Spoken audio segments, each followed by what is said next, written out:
The views and opinions expressed on Wrestling Winedown are those of the host and do not necessarily reflect the official policy or position of any other agency, organization, employer, or company. What's up, guys? It's Lo, and you are tuned in to Wrestling Winedown, a female-founded and hosted podcast dedicated to professional wrestling and our favorite adult beverage. World Wrestling Entertainment is officially tapping into the hip-hop world. WWE and Rolling Loud, one of the largest hip-hop festivals in the world, announced their partnership earlier this month. The first dual event takes place on July 22nd, 2021, when Friday Night Smackdown will host part of their show in front of the Rolling Loud Miami crowd. I have Graham of the Public Enemies podcast, Alexis Littlefoot, and Lovely Laveau here to chat all about this new and exciting partnership, how we imagine a wrestling event would go in front of a crowd of hip-hop fanatics, and even share some of our fantasy bookings for this show. So grab your glass of wine. We're going in for the 3 count.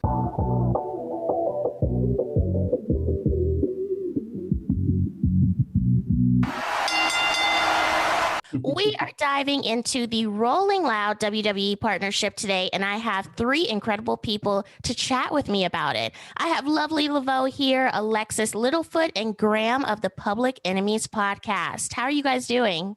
Doing great. Doing amazing. Doing pretty good. What's happening with y'all? Let's talk about this partnership. This was announced July 7th that WWE would be having a Friday Night Smackdown, or a segment of it, occurring at Rolling Loud Miami on July 23rd. As both a wrestling fan and a hip-hop fan, what were your initial thoughts seeing this news pop up on your timeline? We'll start with Alexis. I've been to Rolling Loud before. I actually have a homie, shout out to Wilson, who's a wrestling fan first, and he actually has a hand in planning the Rolling Louds. So I was definitely super hyped for him because I know he's a super wrestling fan, and I know the components that it took to put this together probably wasn't easy, because a lot of people in this realm, when we got the Bad Bunny, were like, who's that? And they didn't really understand that hip hop has always had a correlation with wrestling, even if you didn't know about it. So this is obviously like dope for hip hop heads, and it's dope for WWE to get those fans that may not know what's going on in WWE currently. Echoing Alexis' sentiments, I agree. Hip hop has always been, at least in my opinion, from what I've seen, always been ingrained in wrestling culture. It's always been one of those things where it's kind of like an underground thing, it feels like. But now we're at a point where I think that it's becoming a lot more mainstream, especially with acts like Wale with the Bad Bunny coming in and stuff like that. You know, even so, yeah, definitely. I think it's dope. Lovely. We talked a little bit before everyone else jumped on, but tell me what your thoughts are about this partnership. I think it's genius. We've seen throughout us growing up and things how many rappers love wrestling and have incorporated it into their own thing, and how many songs we got wrestler references and all that stuff. So it was perfect. It was definitely something that was needed to give some, fresh air to WWE, because we all know they slacking. So I think it was ingenious, and it was a good time to do it with, the blackety black champions we have right now. So it was perfect. Alexis, you're actually attending Rolling Loud the day of that where Smackdown will be. How do you envision this happening, a live wrestling event fitting into a major hip hop music festival? So from my past experiences, this is not my first Rolling Loud. It's not my first Rolling Loud in Miami, because somebody literally just asked me how this is going to happen. So it's in basically, I guess, where it's by the football stadium where the team plays, and it's outdoors. And I guess this is where they use for tailgating, usually during football season. It's in a huge field, and they have 3 stages. So they have their big main stage towards the end, and they have 2 smaller stages. One's like off towards like countercourt from the middle, and then one's far off all the way down from the left. They have a huge Ferris wheel as soon as you walk in the front entrance, and they have like some seating areas and a couple like food trucks and vendors. There is this wide open space in the middle if they're still gonna have it laid out like they have it shows in the past. That's like ample room to have a wrestling ring and some barricades to barricade off. So I mean, they have ample space to do it. A lot of people are like a little iffy, like how is that going to happen while all this is going on? But they already have 3 sets going on because they have 3 stages going off all at the same time. So you just have to, if you've never been to a music festival before, I mean, you're really going to have to plan. It's like a Coachella, like if you want to see so and so you at 11:30, then you need to be at this stage, but just know in 30 minutes somebody else is going to be at this other stage, and you're going to have to run from stage to stage to catch who you want to see, because there are a lot of artists on this lineup for this specific day. WWE has brought in popular musicians before, most notably Bad Bunny, but a lot of people on Twitter had an uproar earlier this year because WWE likes to book the same talent over and over and over again, specifically Kid Rock. So do you think these actions that they're doing now with the partnership with Rolling Loud is based on that uproar that came about on Twitter? Or do you think someone finally in WWE is saying, hey, look at the audience you have. These people don't like Kid Rock. They like Bad Bunny, Cardi B, other rappers, etc. I think it's a little bit of both, maybe a little bit more so the latter. I think people in WWE are realizing that their audience is a lot broader than just one thing with, like you said, Kid Rock and just all those bands that they just continuously just brought back for different events, just relics of years past, you know what I mean? But the opportunity to have somebody like Bad Bunny come in, I think opened up a completely different demographic. Like they're always trying to reach out to the Latin community and things like that. I think this was actually something that was in good favor and in good taste, rather than just kind of try to penciling somebody into that position to say, hey, here's Alberto Del Rio again, and he's going to be the pride of Mexico, and he's going to be the one that's going to be the next Eddie Guerrero or something. Like, just do something that's a little bit more organic, like they did with Bad Bunny, like they did with Wale, with like the Foot Locker, the Wale Mania, the merch and stuff like that. Just different avenues of trying to just market the culture to the audience, I think is a good thing, and this is a good start. Lovely. I know you've talked about this on Twitter. What are your thoughts? Do you think they're starting to look at Twitter and see, how many of their fans love these rappers and they're not so keen on these old school acts that they keep on bringing back? No, I actually don't think the WWE is paying attention to what the fans are saying. I think what they're paying attention to are the celebrities that are fans and seeing the outreach that they have and how they can correlate that and bring it in, because you have Migos talking about Ric Flair all the time, bringing him in videos. You have Wale like killing it every WrestleMania weekend with Wale Mania. As much as we don't like Vince and the stuff that he does for wrestling, he's still a businessman, and he knows how to look at what's going on elsewhere to correlate it. How can we bring it here?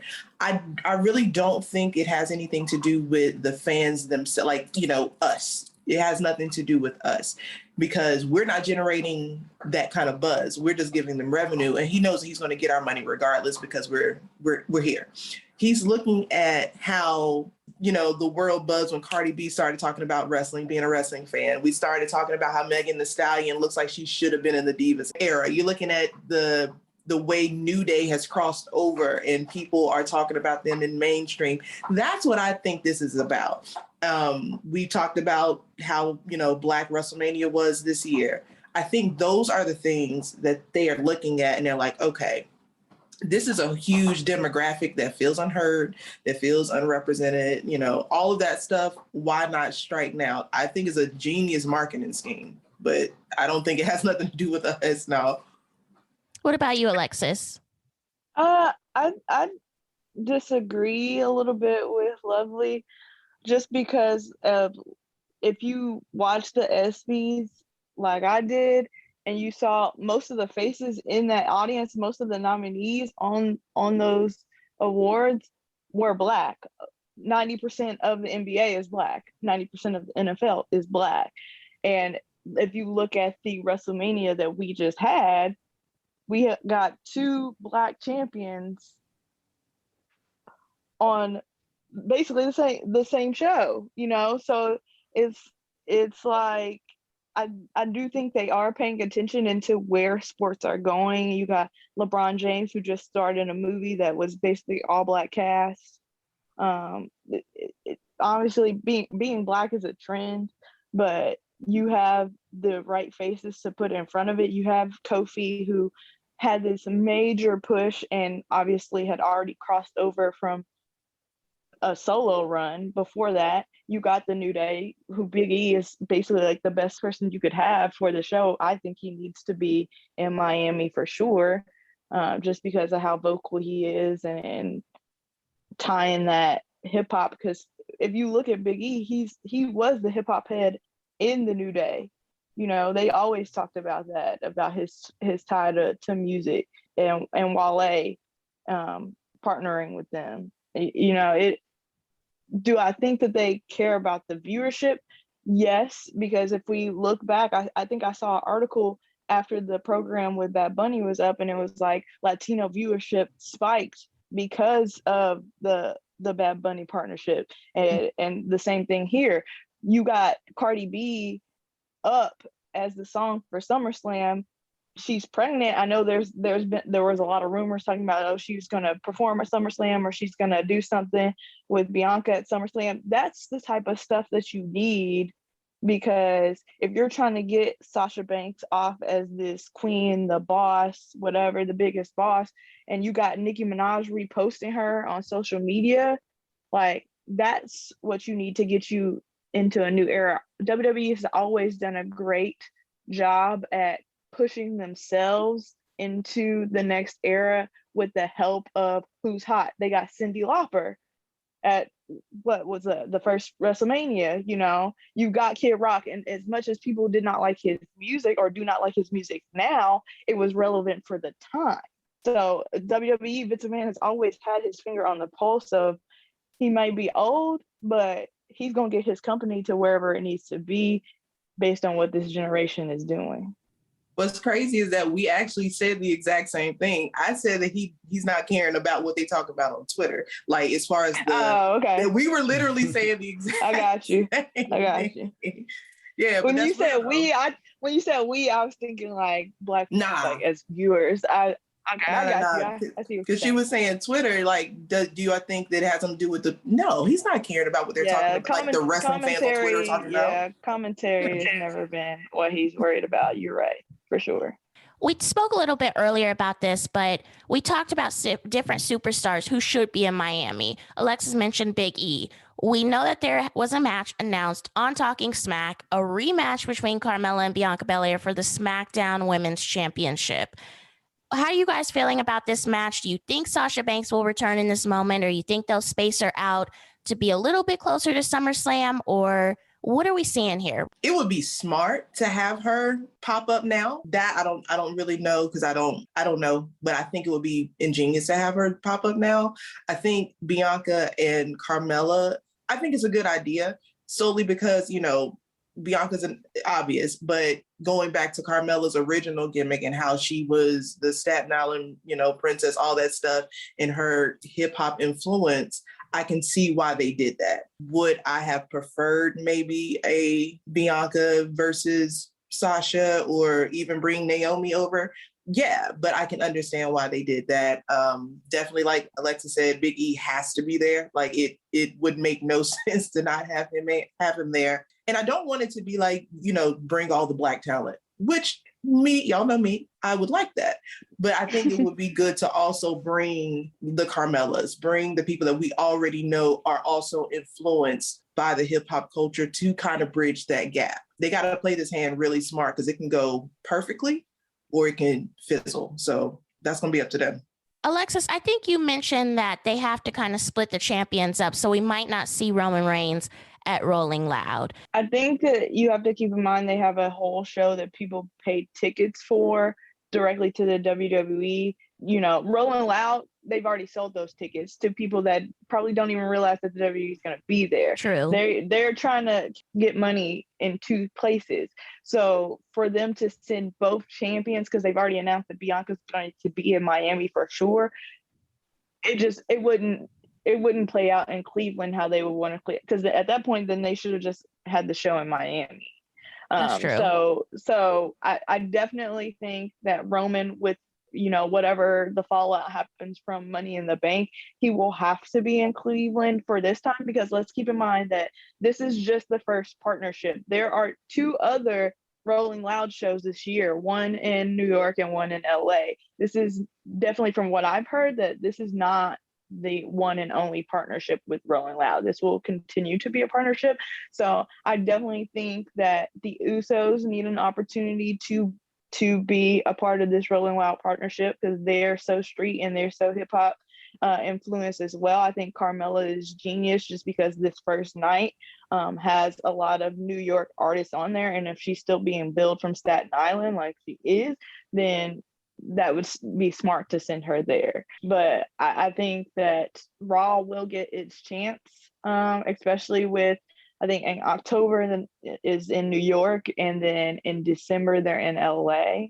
And I know in not next year, but the year after that, they are supposed to be going back to LA for WrestleMania. So it would be smart to still play that off and do the Rolling Loud in LA to see this partnership continue with Rolling Loud.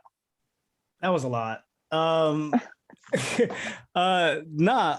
think that, like you said, just to go back to the Roman Reigns having to be in Cleveland thing, I think having that show, there's your draw. You've got the tribal chief, you've got the universal champion. He's going to be in the house in Cleveland, and then Rolling Loud it's a bonus. It's a bonus for the show, for WWE to try to get some other types of fans involved in the show. And then, like you said, parlaying that into other opportunities and other Rolling Louds going forward. I think that'll be dope. And I think splitting the champions up is definitely a good idea. The Usos at Rolling Loud would be a great idea as well.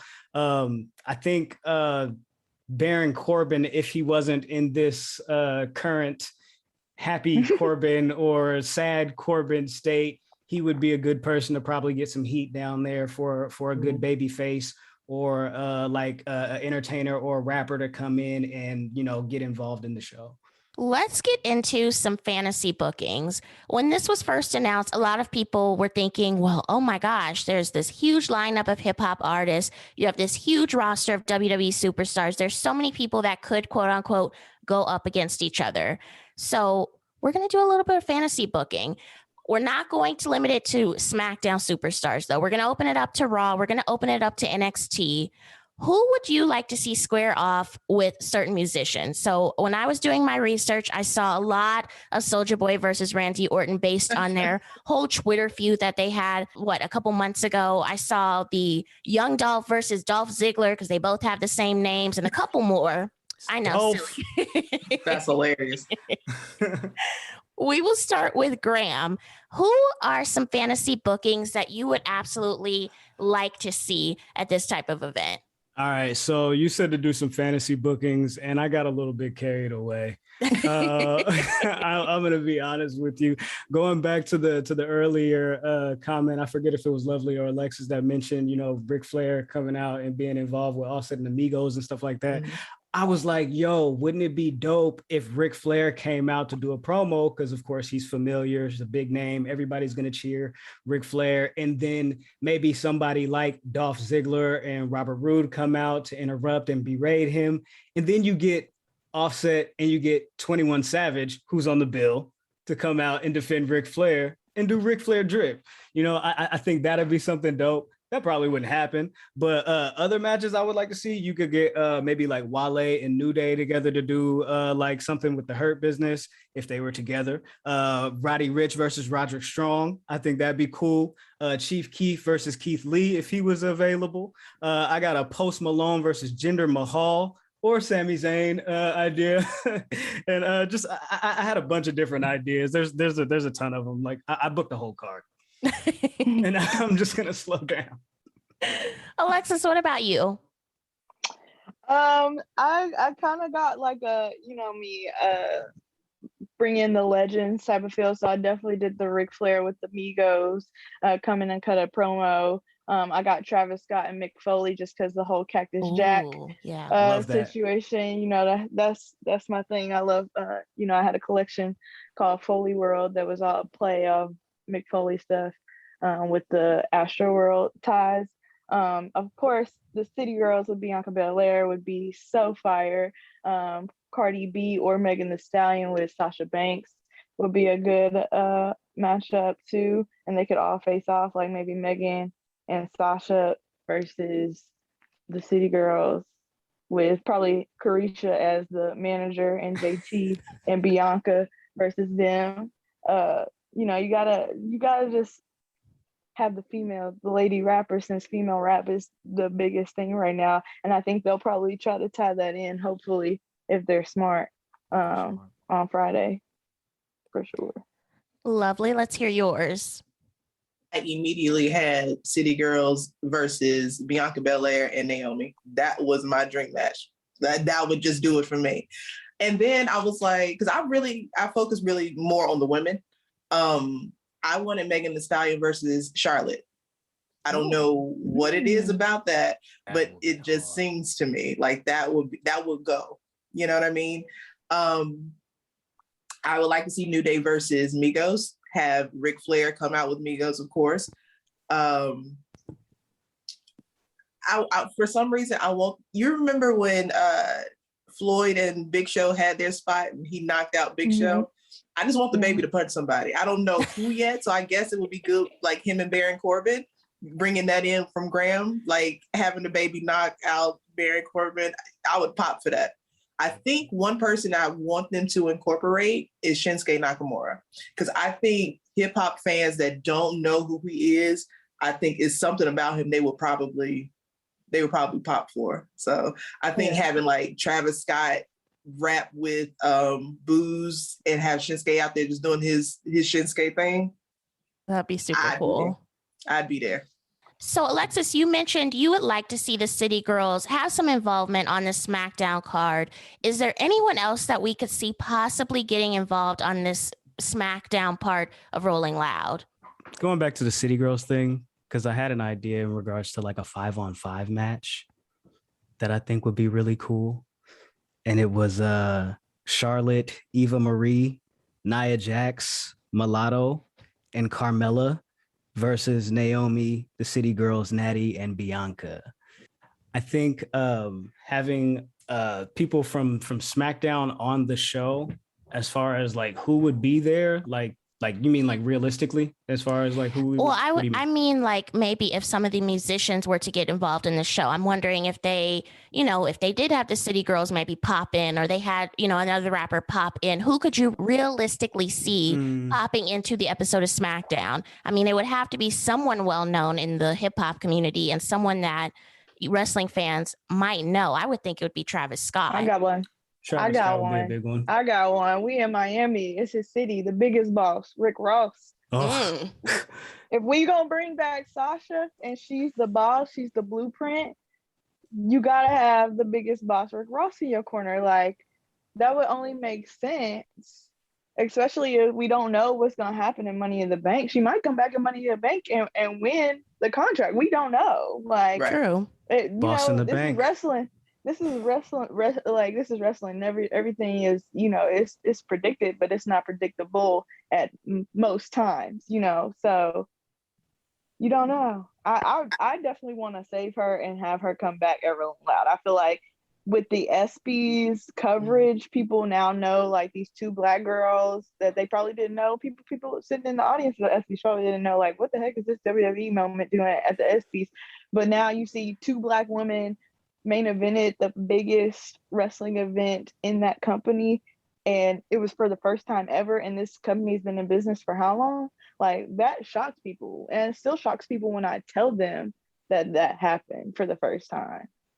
Facts. And so, we got these funny fantasy bookings because it would be hilarious to see the City Girls team up with another Black girl who's the champion, but like, you got to keep it real. Like, we've had Diddy at WWE events, which is major, but like, we've never had this many artists at one time where it could be possible for these different combos to happen. I do think that Travis Scott probably will, even though he's not due to be a Rolling Loud until Saturday, I believe.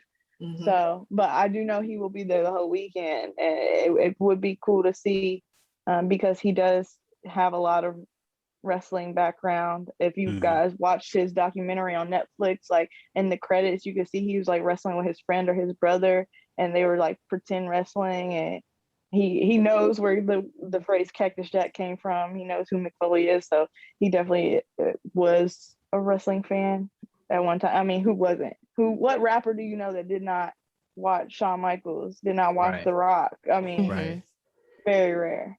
I seen Lil Yachty, I think a while back, like a couple of years ago on TMZ, saying that he had like some conversations with WWE about an appearance, possibly. I don't know how true that is, because, you know, rappers sometimes they just be saying stuff. But he had the Hardy shirt on and all of that, and he was like, "Yo, like we talked about it. He's gonna be there. That'd be somebody that'd be really dope." You know, going back to all of his influences, bringing back, like, you know, he's like, "Yo, I'm really big into HBK, really big into Jeff Hardy." He said that like if he had a finishing move, it'd be called like the Boat Buster or something like that. I'm like, this dude is crazy. But if Yachty's there, if they had a conversation years past, you know, and they wasn't able to put that together, I think this would be a perfect opportunity for them to do something like that. DDG just had like a TikTok versus YouTubers fight. And it was at the stadium, at the Hard Rock Stadium, at the same place that the Rolling Loud is going to be.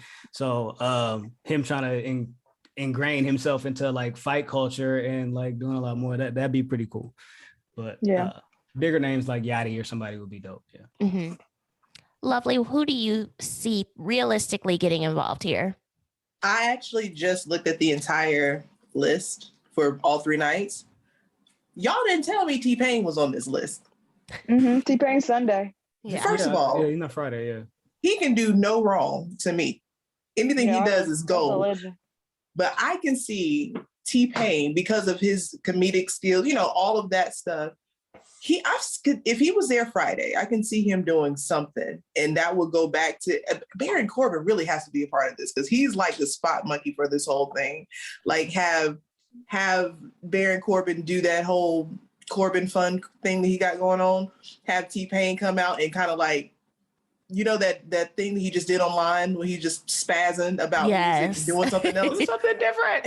Him just coming in and interrupting Baron Corbin with his crap and just doing it. That would be perfect. And it is realistic. He doesn't have to take a bump or anything like that.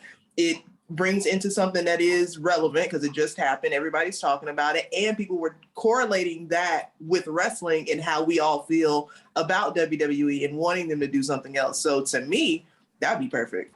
Y'all have some great minds, I must say. Thank you so much for joining me today on Wrestling Winedown to talk all about this Rolling Loud partnership. Where can the people find you on social media? I know you guys have podcasts, merchandise, name it all. We want to hear it all. We will start with Alexis. Hey, it's Alexis Littlefoot, Young Littlefoot on Twitter, Instagram, all your favorite social media platforms.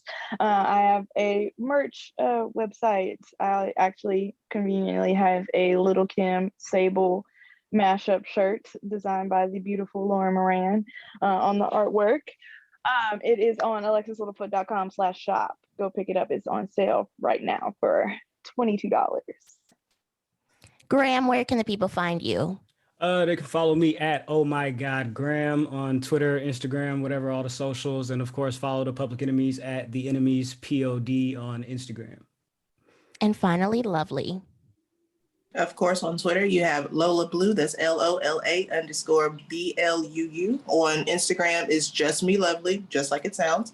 Of course, we have the Wrestle Auntie, Wrestle Uncle, F These People, and the Wrestle Melanin shirts on whatamaneuver.com. Lovely Laveau is the store. And yeah, if you want to get beaded up, waist beads, necklaces, all that good stuff, you can reach out to me on Twitter. I got you. Thank you for tuning in to another episode of Wrestling Winedown. You can find all of our other episodes available on Apple Podcasts, Spotify, Google Play, iHeartRadio, and wherever else you listen to your podcast. We're also on Twitter and Instagram at WWDCAST. Let us know what you thought about the episode. What was your favorite part? Until next time, enjoy your wine and, of course, enjoy your wrestling. Cheers!